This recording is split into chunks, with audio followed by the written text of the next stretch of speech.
Hola, el día de hoy vamos a hablar de un tema muy interesante, la cuarta revolución industrial, y estamos con Ricardo Villegas, que nos va a acompañar a hablar sobre la revolución industrial que ha traído la informática. Iniciemos.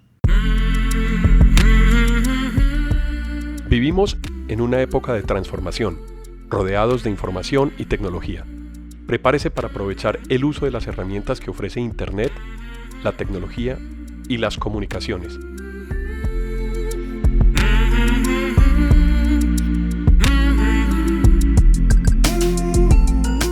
Conózcalas y aprenda cómo usarlas mejor. Bienvenidos.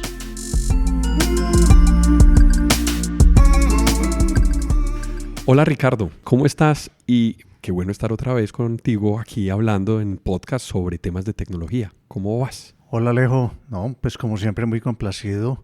Grabar estos programas, ya sabes que se nos ha vuelto casi que una necesidad, nos hace falta y muy contento pues de poderte acompañar en un nuevo episodio. Muy bueno, Ricardo, que nos acompañes y que le contemos a la audiencia. El día de hoy vamos a tocar la cuarta revolución industrial y creo que es pertinente que arranquemos para que empecemos a entrar en materia. Yo tengo una pregunta, ¿por qué se le llama cuarta revolución industrial? Pues Alejo, primero que todo vamos a hablar de eso porque está muy de moda, pues yo creo que por toda parte oímos hablar de la cuarta revolución industrial, no solamente lo que oímos, vemos en la prensa, sino que vemos a las industrias, a los gremios y el Estado preocupados y moviéndose a través de esto que han llamado la cuarta revolución industrial. Yo he sido un poco, ¿cómo diría yo? Si es polémico, porque para mí ese no es un nombre apropiado. Primero que todo, yo no creo que sea la cuarta revolución. Cuarta la llaman porque pues ya se habían dado y se había calificado anteriormente una primera revolución industrial que data desde fines del siglo XVIII, cuando la energía del vapor permitió que se generaran trabajos con máquinas, que las máquinas las moviera la energía y no los humanos. Me acuerdo que hace tiempo uno veía películas de máquinas de producción movidas por caballos, por animales. Entonces, con la invención de la energía de vapor, hubo una revolución industrial realmente, porque eso lo que facilitó fue la manufactura. Después, a fines del siglo XIX... Perdóname, te interrumpo. Sí. Era una revolución en su momento porque también los barcos empezaron a funcionar con máquinas de vapor. Exacto. Empezó a tener la posibilidad las personas de moverse mucho más. Entonces, además había los carruajes, que eran los que tiraban los caballos, empezaron a ser reemplazados. Entonces, fíjate, Alejo, que desde la primera revolución no era exclusivamente industrial. Fue tal vez el área que más afectó, pero no fue exclusivo. Sí se aplicó mucho esa energía generada por vapor para las máquinas en la manufactura, pero acabas de mencionar dos temas, el transporte tanto marítimo como el transporte terrestre, movidos o generados por esa revolución del uso de la energía de vapor. Eso eran finales del siglo XVIII. XVIII, correcto. A finales del siglo XIX, o sea, un siglo después, algo muy importante, pues realmente sí fue otra revolución, ya la invención de la electricidad. Ya no era el vapor, sino la electricidad, y la electricidad permitió que se pudiera utilizar esta revolución, que yo pienso que sí fue una revolución, en mucho más cosas, porque no solamente pues el vapor no me ayudaba para el alumbrado, pero el alumbrado de las calles y el uso de la electricidad en muchas otras áreas, muchos otros campos, muchas otras aplicaciones distintas a las que ya mencionamos, pues fue posible con esa invención. Y la otra cosa es que la electricidad, que podía ser más constante, más fácil de pronto de transmitir que el vapor, permitió la fabricación en líneas de ensamble. Cuando los primeros carros, cuando las primeras neveras, cuando los primeros barcos inclusive, ya se empezó a tener el concepto de ensamble en línea, ensamble en masa. Ese es un hito súper importante porque la producción en línea, la producción masiva, empieza a tener un método distinto. pasábamos de métodos en donde todo se hacía manualmente. Entonces, Exacto. las cosas, por ejemplo, hablando de un cambio específico, cuando ya empezó a hacerse en masa, se vio necesario hacer que la precisión en la fabricación de los elementos fuera muy importante. Vino, además de la producción en masa, la posibilidad de intercambiar piezas. Antes era una artesanía. No, y la otra cosa, Alejo, que la producción en masa trajo fue muchas cosas alrededor, como por ejemplo buscar más eficiencia. Empezaron, bueno, ya que tenemos la producción en masa, ¿cómo la hacemos más eficiente?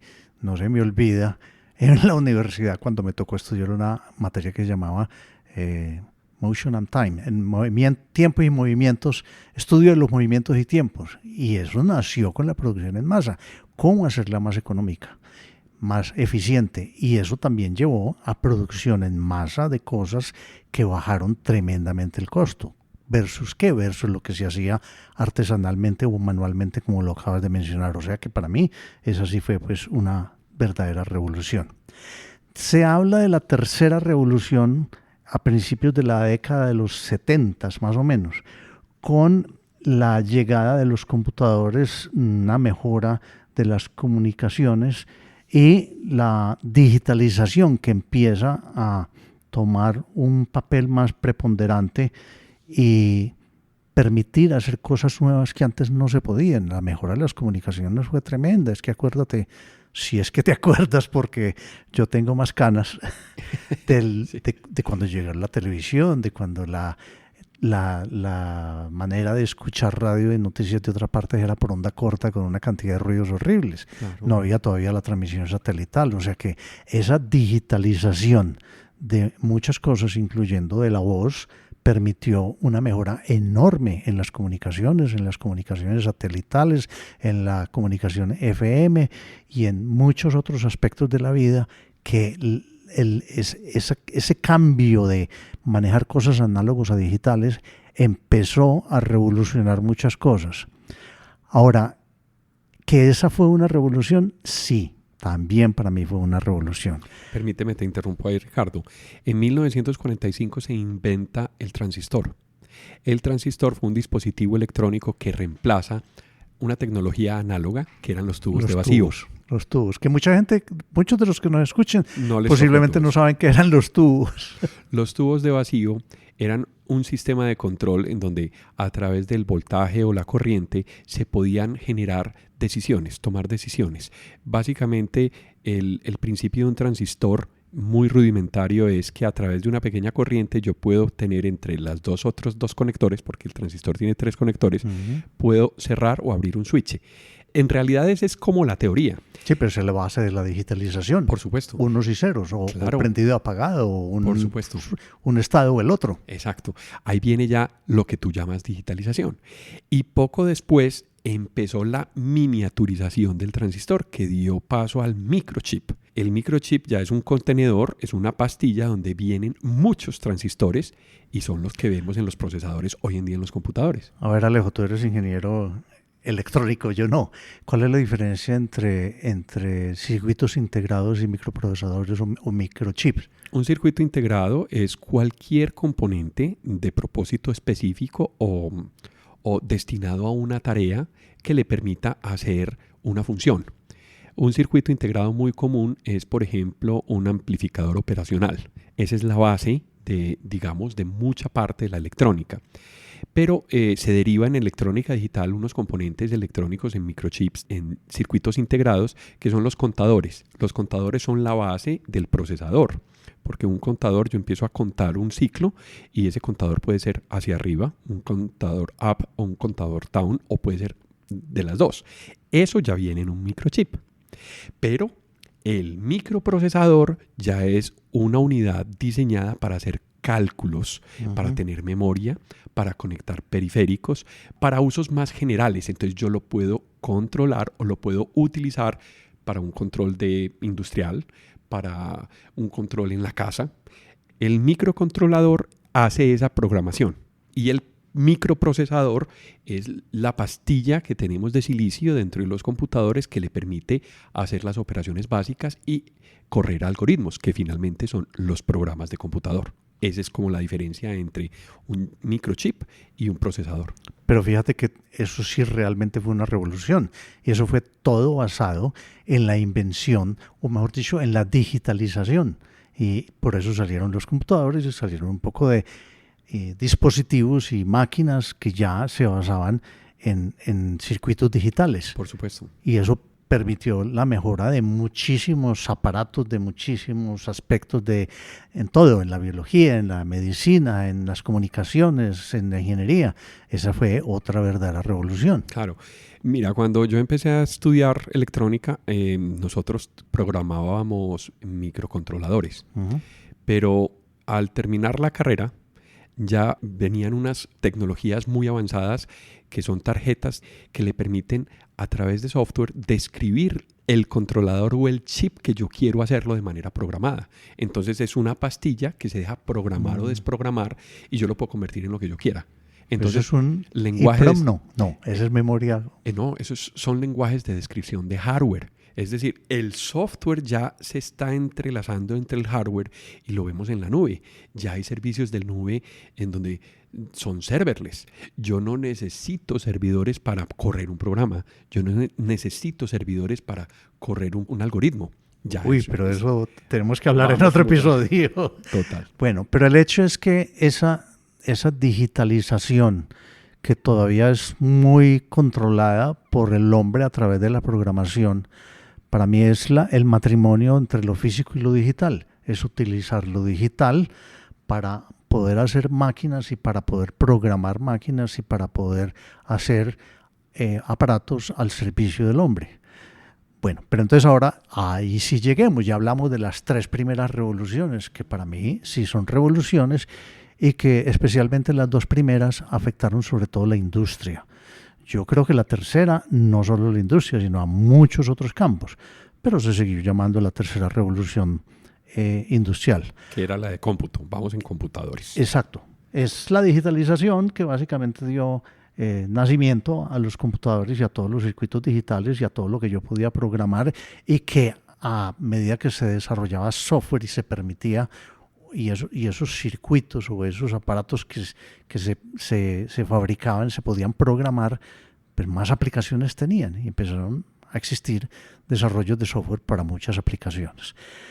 Entonces, hace unos años... Era el inicio de la transformación digital. Exactamente, el inicio de la transformación digital. Fíjate que lo dijiste muy claro y lo recalco en este momento. Inicio de la transformación digital. ¿Qué ha pasado durante todo este tiempo? Si estoy hablando del fines de los 70, principios de los 80 y apenas hace un par de años en una reunión del Foro Económico Mundial en Alemania, alguien dijo, miren todo lo que está pasando. Yo creo que estamos a portas de la 4ª revolución industrial. Y eso pues todo el mundo, ¡hurra! Sí, la 4ª revolución industrial. Pero ¿por qué critico yo ese nombre? Está muy bien que lo hayan llamado así y eso ha generado una inquietud y una preocupación por parte de los gobiernos, de la academia, de las empresas y eso todo es bueno. Pero yo pienso que no estamos en una 4ª revolución, estamos en la evolución de la tercera o las consecuencias de la tercera revolución industrial. Porque todo el tema de digitalización, todo el tema de computadores, todo el tema de aparatos digitales nos ha llevado a que esto se reparta, se vaya a afectar todos los aspectos de la vida. Y estamos viviendo, y los que yo cada rato comento, y creo que lo hemos comentado, que nosotros estamos viviendo, nos ha tocado vivir un periodo de la historia del mundo, de la historia de la humanidad, pues, que ojalá muchos lo hubieran podido tener. Es muy exclusiva, muy especial. Porque lo que yo digo es, fíjense lo que ha avanzado la tecnología gracias a la transformación digital que en los 70 tuvo un inicio, pero que fue progresando, permeando en más industrias, en más aparatos, sofisticándose más, volviéndose más especializado, hasta que cubre una cantidad de actividades. Y yo creo que es más bien que estamos recogiendo ya más los frutos y viendo una cantidad de cosas nuevas en un periodo de 20 años que en el pasado, en la historia de la humanidad, creo que nunca, ni cerquita hubo un periodo de 20 años donde se vieran tantos cambios. Porque yo digo, pensemos, por ejemplo, sin saber fechas muy precisas, qué sucedió entre 1680 y 1700. Posiblemente nada especial, pero eran cosas que eran muy lentas, no eran tan especializadas. De un impacto global, digamos, muy bajo. Exactamente. Entonces yo digo que somos muy afortunados porque estamos viviendo una época en la humanidad en que nos ha tocado ver unas transformaciones tremendas. Yo cada rato digo que mi padre, que murió hace 30 años, un poquito más, se levantara hoy en día y viera el mundo de hoy. Yo creo que quedaba absolutamente aterrado. Y tal vez se volvió a acostar. Mira, Ricardo, te voy a poner un caso. Salgamos de la casa hoy sin el teléfono celular. Pensemos solamente en el impacto que eso tiene en el transporte, en la movilidad, en las comunicaciones, en la información que lleva uno consigo mismo, en lo que uno necesita, en las transacciones bancarias que yo tengo que hacer. Es decir, es un impacto supremamente grande si dejamos el teléfono celular en nuestras casas. Tenemos con seguridad, más de uno le ha tocado devolverse por el teléfono celular. Eso para ser prácticos, pero tocaste unos temas supremamente profundos en la medicina. El software y el poder de los computadores para poder hacer investigación en ciencia. En ciencia, un proyecto, por ejemplo, como el Genoma Humano, que es un proyecto que trae muchísimas consecuencias para poder aprovechar esos avances, no solamente en el área que sería medicina o en muchas otras áreas, porque ya trasciende a la medicina, pasa a la biología y a otras áreas, pero en sí también en áreas de computer science, como por ejemplo machine learning, como por ejemplo poder de cómputo, por ejemplo algoritmos, inteligencia artificial. Son una cantidad de avances. Me estás avanzando, te me estás yendo adelante. Pero volviendo a lo que decías ahora, ¿hace cuánto tiempo? Bueno, hoy, ¿quién no tiene un teléfono donde pueda tener todo lo que dijiste ahora? O sea, los smartphones, que es para mí algo que es juntar un teléfono con un computador. Es que un celular hoy en día es un computador, inclusive con mucho más poder de cómputo y de memoria que los gigantes computadores de el principio de la tercera revolución industrial. Los computadores en el 70 todavía eran gigantescos. Hoy en día, todo el mundo tiene un celular y todo el mundo tiene acceso a toda esa información.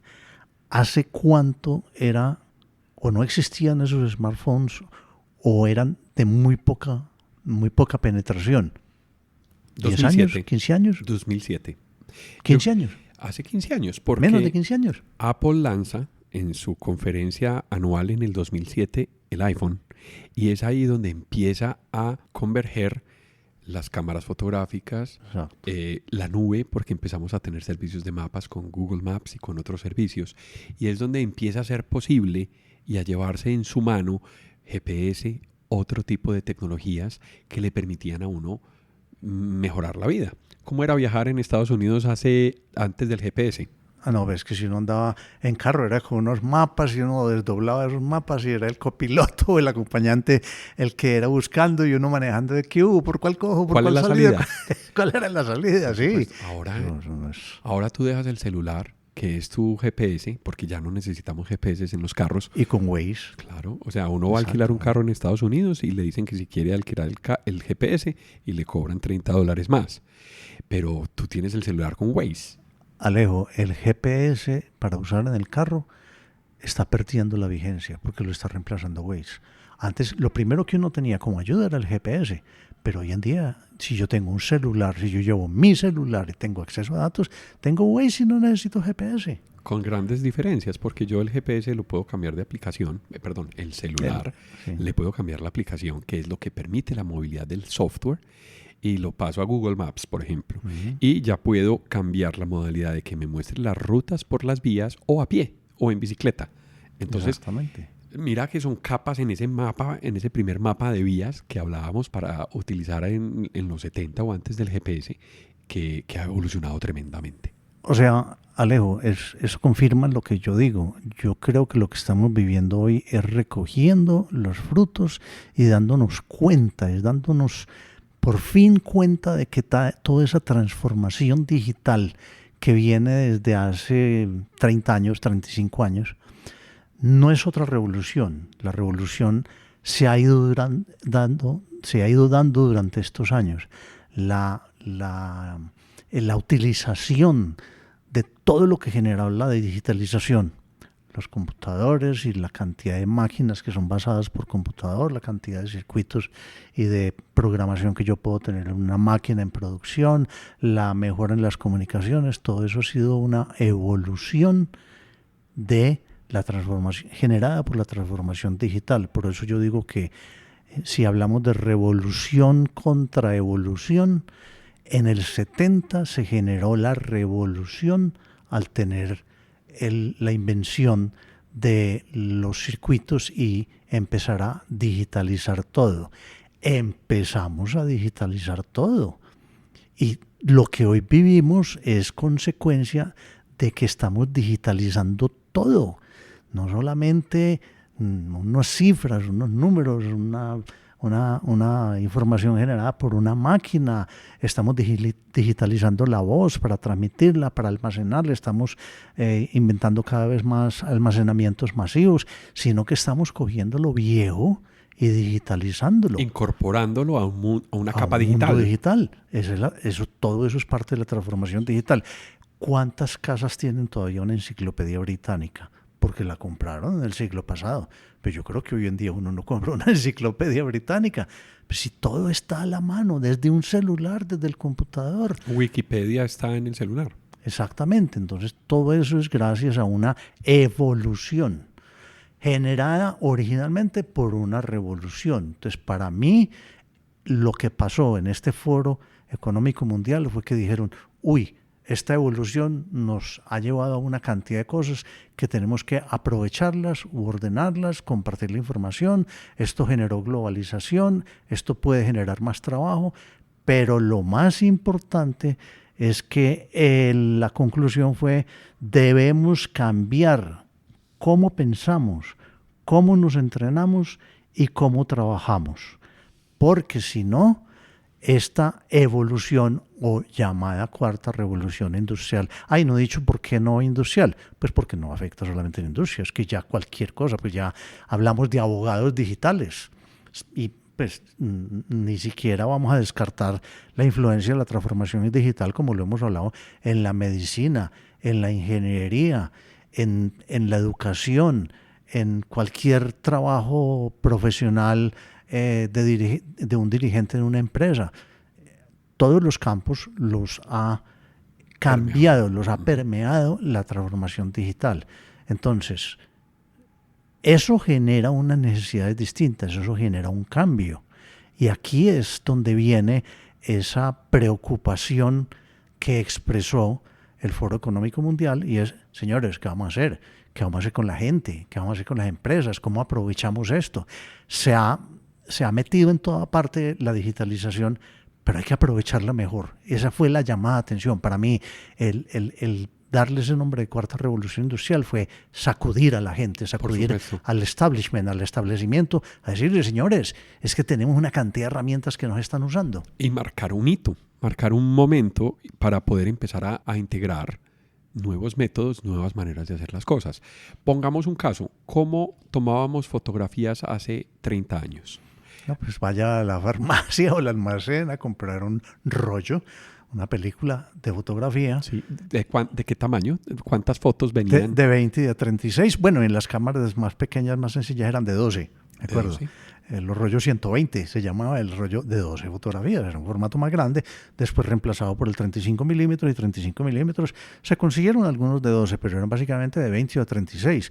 Uno salía para un paseo y empezaba desde antes a invertir un poco de plata porque tenía que comprar los rollos. Pero eso no era y cuando barato. llegaba, guarde platica para poder revelar las fotografías porque era bien costoso.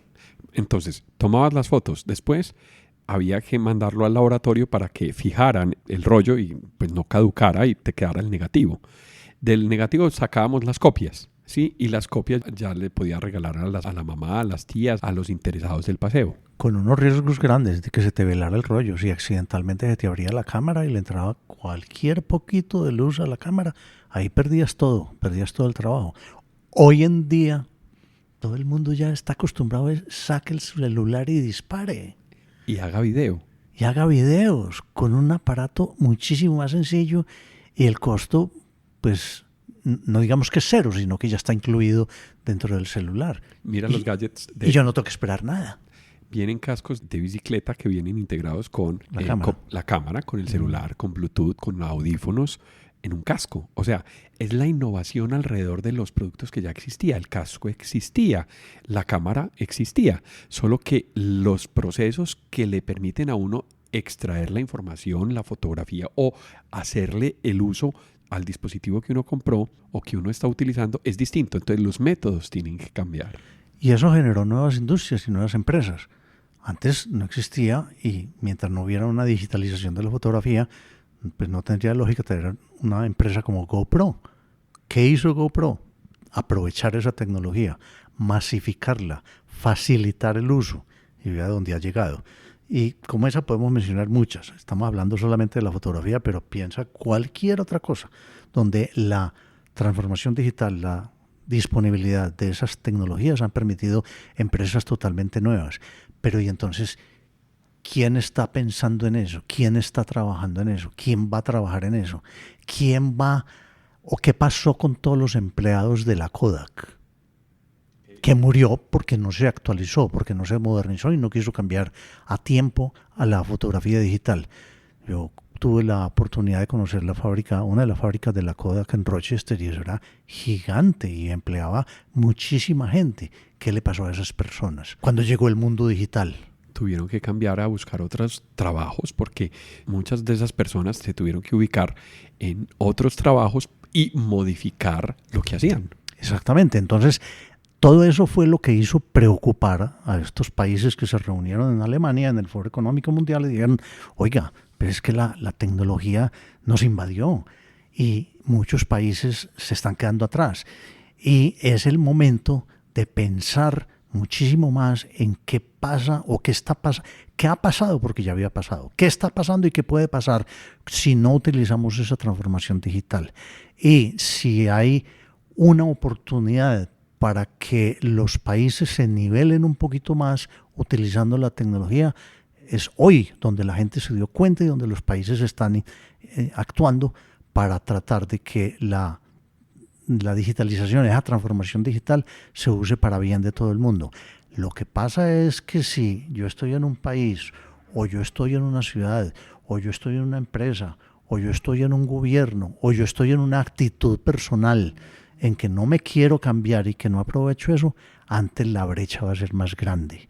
Por eso, yo no sé si alguna vez conociste un libro, es que se me olvidó el nombre del autor, hace ya por lo menos 20 años, cuando ya existía esa transformación digital, que se llamaba Crossing the Chasm. La palabra chasm suena muy duro, pero no es la brecha, sino una, como decimos nosotros, una chamba, un hueco, un paso dificilísimo, porque es un abismo. Y eso quiere decir la palabra chasm en inglés. Y ahora se habla de la brecha digital, pero es que no es una brechita, es que puede llegar a ser enorme, puede ser una chamba digital. Entonces, hay que hablar de cómo evitar que esa diferencia, esa brecha se amplíe más. Porque si unos países, y especialmente los que tienen la posibilidad de invertir en preparar la gente, en llevar la tecnología a todos los campos, en patrocinar startups, empresas nuevas que utilicen todo eso, lo hacen y los demás no, pues la brecha se va a crecer. Entonces, la preocupación es esa, de que teniendo las herramientas para cerrar, porque es que eso cambia la sociedad, eso cambia la cultura, esa cosa cambia la manera de pensar. Entonces, si no aprovechamos el momento, antes hay unos países o unos sectores que se van a quedar atrás. Yo creo que la democratización ha llegado, o la globalización ha traído tanta democratización en muchos aspectos, algunos de ellos económicos, algunos de ellos de tecnología, que hacen posible que ya tengamos ciertos medios, y creo que nos hace falta una cultura para acoger esos medios y empezar a pensar cómo hacemos de nuevo las cosas. Si nosotros hacemos caso omiso y dejamos de ver esa oportunidad, lo que estamos haciendo es que nos quedamos atrás en nuestro trabajo, en nuestra vida. En la sociedad, en Yo el creo país. que el cambio parte de uno. Obviamente habrá sectores que tengan que planificar el desarrollo de un país, por ejemplo, y le cae al Estado tener una visión para poder hacer esa incorporación. Pero yo creo que empezamos desde nosotros mismos a poder entenderla, a poder asimilar esa transformación, a poder asimilar estas revoluciones y poder ver cómo incorporarlas poco a poco en nuestras vidas. Alejo, sí, si quieres hablamos es un poquito más adelante porque es un punto crucial y debemos analizar quién debe hacer qué para aprovechar este momento. Pero sigamos hablando un poquitico más de esa transformación. Esa transformación se ha convertido en muchas tendencias, en muchas herramientas, en muchas posibilidades, como por ejemplo la inteligencia artificial. Es que si no fuera por la transformación digital no habría inteligencia artificial. La inteligencia artificial ya la vemos en muchas cosas y muchas personas que no piensan como seguramente tú y yo pensamos mucho en esa aplicación de la digitalización, pues no se dan cuenta que es que la inteligencia artificial ya se ha metido en ciertos aparatos y en ciertas actividades de la vida. La inteligencia artificial no existiría si la información no estuviera digitalizada y si no tuviéramos una cantidad de información recolectada, inclusive pasada, que fue generada en texto, en papel, en libros, en audios, pero que se ha ido digitalizando y la podemos a través de software y de desarrollos tecnológicos explotar, analizar, explotar, ver comportamientos, poder ser predictivo y poder empezar a tomar decisiones mucho más acertadas basado en esos resultados de la inteligencia artificial. Para mí ese es uno de los principales cambios de toda esta transformación digital. Pongamos un ejemplo, así sencillito y claro, de inteligencia artificial. Que el celular conozca nuestro password y que sea reemplazado por el rostro es un cambio en donde ya no es necesario teclear la clave o hacer un patrón en el celular o poner el dedo para poder leer la huella digital. Esos son diferentes maneras de hacer un solo proceso, que es el de validación de mi contraseña. Alejo, si no existiera toda esa información digitalizada, eso era imposible. Sería imposible. Sería imposible. Entonces mira que se van componiendo, se van arreglando capas dentro del mismo teléfono celular, capas de software, como tú lo has llamado, y capas de datos. ¿Por qué? Porque hay que capturar el rostro sin gafas, ¿cierto? Para que lo reconozcan a uno, o tiene que imprimir uno la huella digital varias veces para que esa información sea lo suficientemente fiel y no se vaya a confundir con otro proceso. Ese es uno de los ejemplos.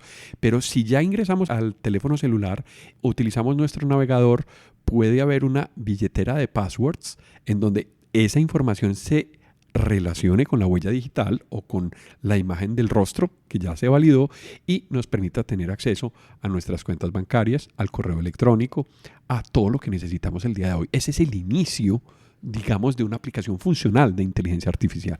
Pero de nuevo, Alejo, todo eso que estás mencionando no sucedió de un momento a otro cuando llamaron la tercera revolución digital. La tercera revolución digital fue el descubrimiento y la evolución de una plataforma y de unas tecnologías digitales para que en un tiempo no muy largo dentro de la historia del mundo, porque estamos hablando de 30 años, se generara una cantidad de aplicaciones, una cantidad de teorías, una cantidad de software, una cantidad de soluciones, una cantidad de máquinas y una cantidad de cosas como la inteligencia artificial. Eso no se dio de un momento a otro. Entonces, para mí, hoy en día no hay una nueva revolución, es una evolución. Uno de los temas o de los componentes o de las cosas que más debemos mirar en esa evolución es la inteligencia artificial. Pero hay otras, como ahora que se habla mucho de blockchain. pues también eso va a permitir Otras más tecnologías. seguridad, va a permitir que los bancos distribuyan más sus transacciones, tengan más servicios, que las empresas tengan más información. Todo eso gracias a una evolución. El Internet de las cosas. Hoy oímos hablar del Internet de las cosas y habrá algunos que dicen, y es que las cosas ya tienen Internet, ya le compraron una suscripción de Internet. No, lo que pasa es que, de nuevo, esa es la fusión entre lo físico y lo digital, entre el hombre y la tecnología. Entonces lo que estamos haciendo es casi que tratar de humanizar un poquitico los aparatos. Y entonces dicen, pero ¿cómo así que una nevera tiene Internet de las cosas? Sí. Porque yo la puedo controlar. Exacto. Desde Lo que me está dando es una facilidad para que el hombre controle la máquina a través de tecnologías digitales.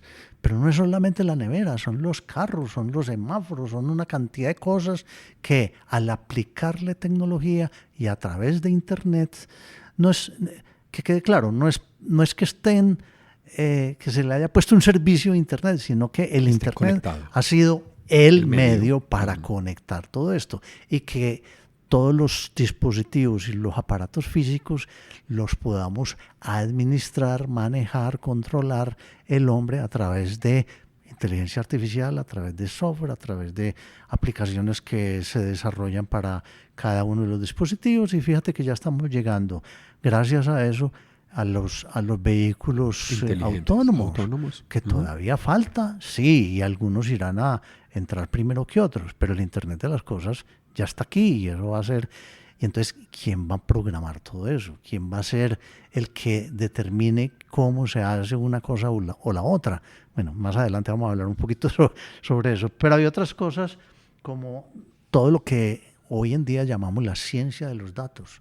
La ciencia de los datos es precisamente lo que nos ha permitido llegar a todo eso, y es digitalizar información, estudiar esa información, pero ¿cómo se estudia? ¿Cómo se aprovecha? ¿Cómo se sacan predicciones? ¿Cómo se sacan tendencias? Todo eso es ciencia de los datos, lo que llamamos minería o big data o inteligencia de negocios. Todo eso es parte de esa ciencia de los datos. Es poder aprovechar ese conocimiento que antes se resumía en enciclopedias y hoy en día está todo digitalizado. Claro, la ciencia de los datos que tú describes se le puede llamar como información sobre la información. Cuando yo tomo una foto y en la metadata de la foto veo con qué exposición se tomó la foto, en qué ISO, con qué diafragma, con qué velocidad, todo eso hace parte de información sobre un fotograma, sobre la foto, sobre la imagen. Pero eso puede pasar sobre una transacción. ¿A qué horas hice yo la transacción? ¿Dónde está ubicado? ¿A través de qué equipos se hicieron las transacciones? Eso es información sobre la información. Eso es lo que tú acabas de describir como ciencia de datos, metadata. Y fíjate que eso se está llevando a un punto que hasta nos preocupa, y es que para poder medir esas tendencias, medir esa manera de manejar equipos, de hacer transacciones, de tomar fotografías y después analizarla, pues hay ahí un super negocio. El que tenga esos datos tiene el control. Por supuesto.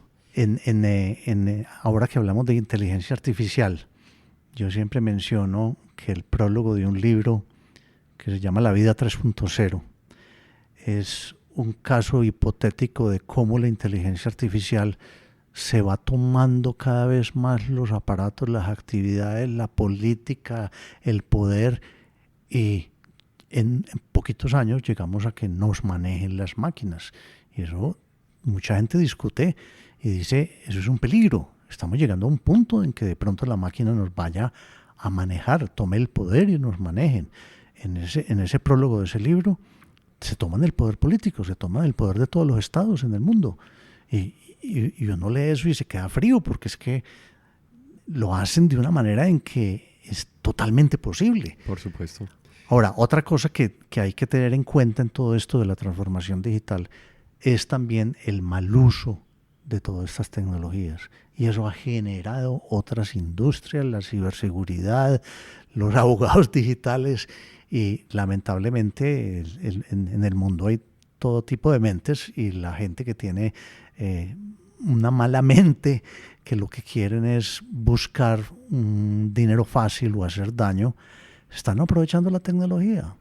Yo creo que tiene que venir un cambio filosófico que lo estamos viendo también en las compañías donde ya hay otros intereses además de pensar en lo económico, porque estamos comprometiendo al mundo, estamos comprometiendo nuestra propia supervivencia, y lo que tú dices de la inteligencia artificial en donde una máquina nos suplante porque sepa tomar una decisión más acertada que nosotros, pues tiene que ser administrado en esa vía de evolución también del ser humano, porque no nos podemos desconectar de eso. Pero también hay cosas muy buenas, es decir, la comodidad que nos trae la inteligencia artificial, como por ejemplo los álbumes de fotografía en donde ya se reconocen los rostros y yo puedo decirle que un rostro tiene un nombre y que sea el de mi papá o el de mi hermano o el de mi hijo, me va a permitir. Y lo aprende. Eso es Machine Learning. Después lo identifica en otra fotografía. Eso es Machine Learning. Entonces, son componentes que empezamos a ver, que empiezan a usarse, pero que nos hacen muy, muy, muy placentero nuestra vida también. Pero entonces fíjate que también fue expresado en ese mismo Foro Económico Mundial cuando se habló de la cuarta revolución industrial, también la preocupación por el mal uso de la tecnología, y entonces también invitan a los gobiernos, a la sociedad, al mundo, a tener que regular un poquitico el uso de la tecnología o el mal uso de la tecnología, y tendrán que llegar nuevas leyes, nuevas legislaciones, los gobiernos se tienen que poner al día, porque si hay una cantidad de violaciones a la privacidad mediante el uso de la tecnología, pues tiene que haber normas para eso también, porque antes no existían. O sea que las leyes se tienen que cambiar y los gobiernos se tienen que preocupar por eso. Entonces, yo creo que esto más claro no puede ser. Es una evolución de la sociedad, es una evolución del mundo gracias a la transformación digital. Por eso yo insisto de que esto no es una revolución industrial, es una evolución del mundo, de la cultura, de la sociedad, del conocimiento generado por la tercera revolución, que fue la del advenimiento de la digitalización de una cantidad de cosas. Ahora, como esto ha ido metiéndose en toda parte, pues llegó un momento en que la gente dijo, bueno, tenemos que ordenar esto, además tenemos que aprovecharlo y además tenemos que sacudir al Estado para que el Estado maneje bien esto, las cosas buenas y las cosas malas. Voy a aprovechar para mencionarte que en estos días vi un estudio, creo que fue de la revista Forbes, donde decía, la cuarta revolución digital muy buena, pero ¿qué le va a pasar a la gente? Estamos cambiando la manera, tenemos que cambiar la manera de cómo pensamos, tenemos que cambiar la manera de, entonces, cómo nos entrenamos, porque vamos a tener que cambiar la manera de cómo trabajamos, porque hay unos trabajos que van a ser o ya están siendo más afectados que otros por toda esta transformación digital. ¿Cuáles serían esas actividades? Son muchos trabajos que son repetitivos o que son fijos, que no tienen que tomar tantas decisiones, aunque eventualmente también van a ir siendo reemplazados a medida que evolucione la inteligencia artificial. Y me encontré que, hay unos que no afectan a demasiada gente, pero curiosamente decía, ¿qué porcentaje de empleados va a rebajar en cada uno de estos oficios entre el 2020 u hoy en día, es que ya estamos casi en el 2020, y dentro de 10 años? Y tenía como primero los maquinistas de los trenes. Dice que el 68% de esos trabajos van a desaparecer. ¿Por qué? Porque cada vez hay más desarrollos en la autonomía de los vehículos. ¿Por qué primero los trenes? Porque los trenes tienen unas rutas fijas. No es como un carro que puede... Exacto, es más fácil de resolver. Entonces se resuelve primero que la autonomía de los carros, seguramente.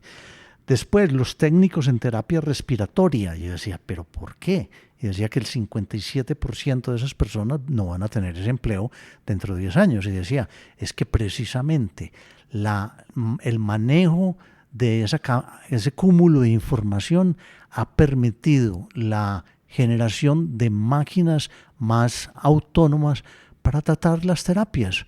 Y además, toda la información ha permitido generar procedimientos preventivos para que la gente no tenga tanto problema que requiera técnicos en terapia respiratoria. El tercero era los empleados de zonas de parqueo. Pues que ya llegamos a unos parqueaderos donde tomamos un tiquete y lo pagamos en una máquina y salimos y no deja salir si no hemos pagado. O sea que los operarios muchas veces están como supervisores. Están... Puede que no desaparezcan del todo, pero sí se van a reducir. Ya se están viendo reducidos. ¿Sí? Y aquí dice que se reducen en el 36% de aquí al 2020. Cuarto, trabajos de proceso de palabra y digitadores de información. Pues es que ya los niños salen conociendo procesador de palabra y cuando llegan a un trabajo no tienen que contratar como antes que se contrataban las secretarias para que digitalizaran un texto. Además el reconocimiento de caracteres voz, ópticos, claro. Y el reconocimiento de voz. Entonces si yo ya le hablo y me lo convierte directamente a digital, pues todas esas personas ya no van a tener trabajo. Curiosamente, el quinto, reparación de relojes. Decía, los reparadores de relojes van a ir desapareciendo y el 30% ya no tendrán trabajo dentro de 10 años. Porque es que los relojes ya se están digitalizando, entonces claro. Ya no necesita. Y gracias a la tecnología y gracias a la producción en masa, ya no se reparan. Ciertos relojes se dañan y es más barato botarlos y cambiarlo por uno nuevo que hacerlo reparar. Claro, o los componentes, como todo es muy pequeño, los componentes se reemplazan y el costo de reemplazar el 80% de un reloj, pues queda la carcasa, queda donde está suspendido el reloj en sí, ¿cierto? La manilla y todo ese tipo de cosas, pero no lo tenés que comprar nuevo, sino que lo reemplazás. Esa es otra alternativa. Bueno, aquí viene uno que de este sí debes conocer mucho y es los operadores o operadoras de plantas telefónicas. Con la invención el desarrollo de la telefonía IP, sobre el cual ya hemos hablado. Pues mucha inteligencia, mucho desarrollo, sí. Aquellas fotografías que veíamos de las operadoras que lo conectaban a uno en la llamada a Bogotá o a Cali, que era enchufando cables, unos clavijas en unos tableros, eso ya no existe. Es que ya la telefonía IP ha permitido que todo el mundo maneje sus comunicaciones y ya no se necesitan esas personas que están controlando las plantas. Bueno, los operadores de cortes en la industria textil, ya esas máquinas de cortes se automatizan. Exacto, o sea, y son manejadas por computadores. Y yo diseño en algún programa AutoCAD, yo no sé qué, lo que quiero cortar y eso se le entra la información a la máquina y la máquina lo corta sola. Y eso yo no sabía que era tan popular y había, por ahí decía el número de trabajadores que podía haber en el mundo en cada una de esas ocupaciones. No era muy grande, pero sí mucho más grande de lo que yo pensaba. Bueno, y rápidamente los empleados de oficinas de correos, incluyendo los carteros. Y mail, correo electrónico. Claro. Ya las cartas físicas ya claro. Cada vez menos. Todo digital, inclusive Exacto. Blockchain puede tener un cambio supremamente grande en ese tema de mensajería. Exacto. Y puede abrirnos a una posibilidad de automatizar las comunicaciones por correo. Exacto. Como noveno estado, operadores de computadores mainframe. Es que los computadores mainframe pues cada vez son más autónomos, cada vez son más automáticos y cada vez son menos. Porque hay computadores grandísimos para usos específicos, que los tenga la NASA o yo no sé quién, pero es que cada vez los computadores más pequeños o las redes de computadoras o la computación en la nube pues reemplazan más esos mainframes que antes había o tenía que existir, pues casi en cada ciudad tenía que haber, o sea que eso va desapareciendo. Y finalmente habla de los empleados en la fábrica de ensambladoras de aviones. ¿Por qué de aviones? La aviación todavía ha sido considerada como algo más seguro si tiene mucho más supervisión del hombre. En los carros no, es que en los carros ya vemos las líneas de producción que son manejadas por robots. Completamente automáticas. Robotizadas, pero dice que va a llegar también a los aviones. O sea, hay una cantidad de profesiones que en mayor o menor grado van a tener que cambiar porque la transformación digital las hace cambiar. Y uno dirá, ¿cuáles no tocará esto? Y yo creo que ninguna. Difícil de decir. Pues es que alguien me decía, bueno, ¿y en qué afecta la transformación digital a un abogado? Pues es que hoy puede que haya un 1% de los abogados especialistas en lo que llamo yo derecho digital, pero dentro de unos años van a ser la mayoría, porque todo esto va a haber que regularlo y en todo esto habla fraudes, robos y casos que tengan que manejarse a través de abogados. O sea, hace cambiar todo. Bueno, Ricardo, entonces, ¿cómo empezar a hacer esa regulación? ¿Cuáles serían los estamentos o cuáles serían las organizaciones o el orden que tendríamos que empezar a pensar para autorregular? Yo pienso que no hay un orden, Alejo. Yo pienso que todos. Puede que algunos países lo hayan atacado ya en cierto orden, pero hoy en día no es que empecemos por esto. Yo creo que tiene que haber un cambio, una transformación, una evolución simultánea, urgente, en el Estado, la academia, las empresas y las mismas personas. Y yo creo que para cerrar todo ese proceso de los cambios en las instancias que tú mencionas, alrededor de todo eso, el pegamento, la esencia que las permite tener juntas, sería la ética. Es decir, que desde el punto de vista de cada mirada del Estado, de la academia, de las empresas y de nosotros mismos, esté la ética como, digamos que, brújula para poder empezar a tomar decisiones sobre lo que va pasando en el futuro. Hace ratico lo iba a mencionar y siquiera que lo mencionaste. Ese sí que es importante. Y yo siempre me he cuestionado y me ha preocupado quién define la ética.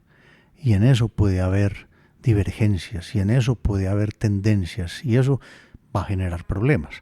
Pero definitivamente todos tienen que guiarse, como lo dices, por esa brújula. El Estado tiene que reaccionar. Gracias a Dios, Colombia pienso que ha reaccionado mucho más rápido y más adelante que muchos otros países, especialmente pues en Latinoamérica.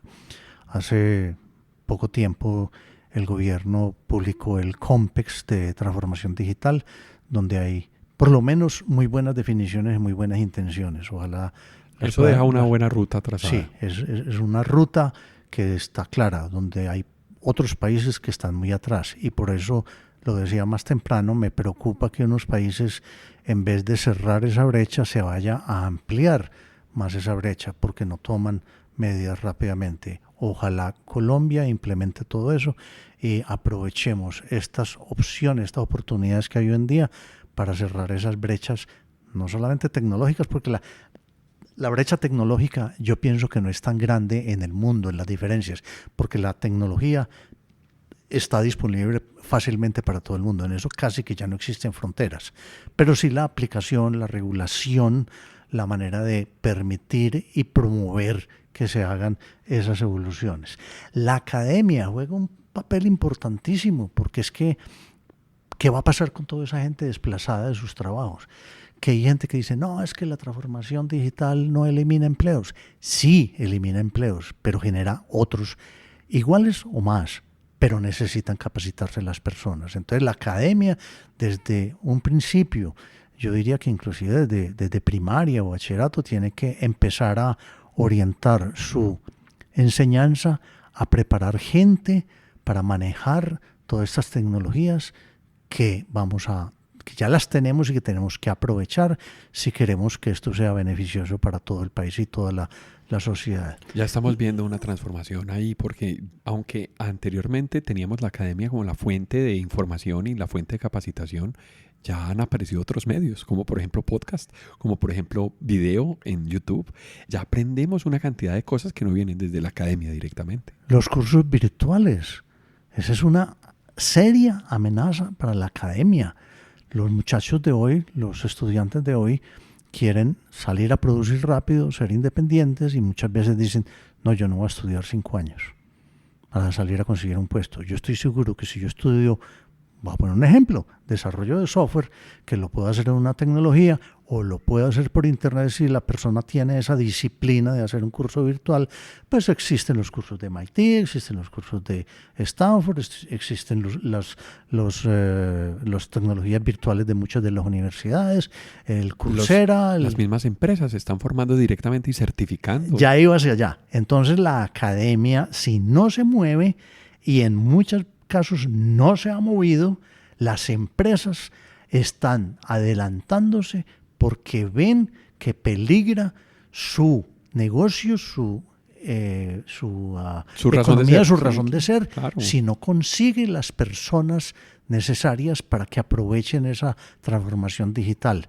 Y hay empresas donde están creándose, bueno, no quiero mencionar una que va evolucionando, pero se está creando una universidad para sus empleados, o para atraer gente, para prepararlos, para poder tener suficientes empleados, porque hoy en día hay una escasez, ya se nota la escasez. Entonces, las empresas también están haciendo esfuerzos y deben hacer esfuerzos. Pero finalmente, nada de eso funciona si no hay una voluntad del individuo. La persona sigue siendo la pieza maestra en todo esto, que si no quiere evolucionar, por más esfuerzos que haga el Estado, por más esfuerzos que haga la academia, por más esfuerzos que haga la empresa, no va a lograr nada. Y desafortunadamente uno ya encuentra gente que dice, no, yo ya estoy muy viejo para aprender de todo eso. Está muy viejo, pero entonces ¿qué? ¿Qué pasa si su trabajo lo reemplaza rápidamente la tecnología y antes de lo que él pensara se queda sin un trabajo? Le va a dar mucho trabajo conseguir otro. O cambiamos o nos cambian. Exactamente, o cambiamos o nos cambian. Esa es la conclusión. Esa es la conclusión. Ricardo, hablamos de muchos temas supremamente profundos, inteligencia artificial, blockchain, Internet de las cosas. Todos esos temas yo creo que van a ser temas en un futuro de este podcast. Muchas gracias por estar con nosotros hablando sobre este tema de la cuarta revolución industrial, Ricardo, y por ayudarnos a desenredar un poquito las piezas de este rompecabezas. Alejo, con mucho gusto. Repito que para mí no es ni cuarta ni industrial, pero sí es algo que tanto a ti como a mí nos preocupa y por eso hicimos este podcast y es muy placentero pues tener esta posibilidad. Gracias, Alejo. A ustedes muchas gracias que nos acompañaron hasta el final de este podcast. Nos encontramos en otro momento de transformación digital. Hasta pronto. A quienes nos escuchan y nos acompañaron a lo largo de este episodio, muchas gracias por estar en Transformación Digital. Recuerden que pueden escribirnos por correo electrónico a la dirección alejandropelaesr@gmail.com. También pueden visitar nuestra plataforma ingresando a la dirección https://apelaes.podbean.com. En la aplicación de Podbean pueden dar clic a me gusta y dejar sus comentarios. Este podcast está disponible en las plataformas de Apple Podcast, Spotify, Google Podcast, Deezer, iVoox, Stitcher, además de la aplicación de Podbean.